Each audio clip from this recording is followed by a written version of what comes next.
Hi, good evening from St. Peter's in Hove. Welcome to this YouTube again. So it's 2 days to go to Lent because it's Lent's on Wednesday, today's Monday. And the most important thing we can do, as I said before, in Lent is go to confession. One of the things, though, something even more important than actually going to confession, and that is preparing yourself to go to confession. The preparation is key. Now, the preparation is usually described as examination of conscience. How do you examine your conscience? Well, there's one very traditional way of examining your conscience. That is to sit down with the Bible in front of you. Here's the Bible, and open it on Exodus chapter 20. There's Exodus chapter 20, if that makes any sense. And look at the Ten Commandments, work through the Ten Commandments, and ask yourselves, how have I kept this law? Have I broken this law? Have I kept this law perfectly? Have I kept this law imperfectly? Please, dear God, show me where I'm lacking. Now, there's a bit of a danger with this approach, although this is a great approach, by the way, but there's one danger. When we go to confession, we're not repenting that we've broken the law, though that's part of it. We're repenting of the fact that we have offended God, who gave us the law, and God who gave us the law out of love. And therefore, we are repenting for having offended the love of God.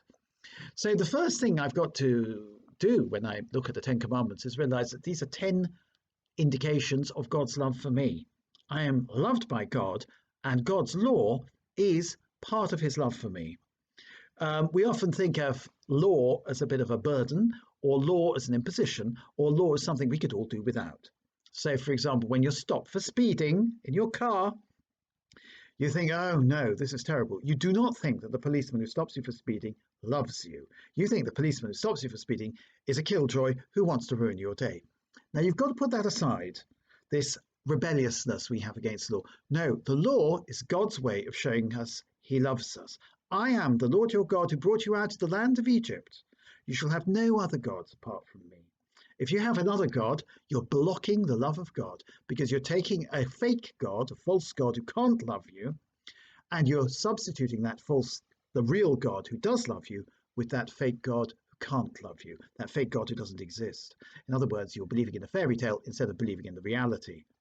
And again, we have then you should not make graven images. Okay, we know about that. You must not misuse the name of the Lord your God. You must not talk badly about God. You must not talk disrespectfully about God. If you're married, you never say your husband or wife, you never slag them off when they're out of the room, do you? Similarly with God. We love God and therefore we love his name. Remember the Sabbath day and keep it holy, the day that God has set aside for worship and for having a rest. Keep that day special for God. He's the one who's given you everything. He's just asking for something back. And it's just one day a week. Honor your father and your mother. God, when he loved you, gave you a family, gave you parents, most of us, I know some of us are orphans, gave us parents as a sign of love. And even if your parents were difficult people, trust me, they did their best. And therefore, let us honor them, let us love them. And if they're no longer with us, let us pray for them. But let us look after the rest of our family. Thou shalt not kill. I don't think that needs any commentary. God created the world. Who are you to destroy God's creation? Thou shalt not commit adultery. No comment. I mean, thou shalt not commit adultery. It's a very obvious one that God, in loving you, has given you the institute of marriage, and he's also given you the rules that govern sexual expression. And to love God is to keep those rules. Thou shalt not steal. Thou shalt not give false evidence against your neighbour, and you shall not covet your neighbour's goods. Thou shalt not steal. All of these commands are things that tell us how to live charitably with our brethren. How can you love your neighbour when you take his stuff? How can you respect your neighbour and allow your neighbour to flourish when you're constantly robbing him? So don't rob your neighbour.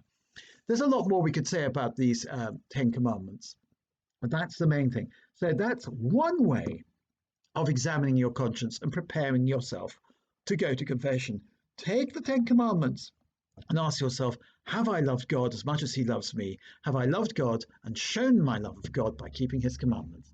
I've gone on a little bit too long. All the best. Bye. See you tomorrow. Bye.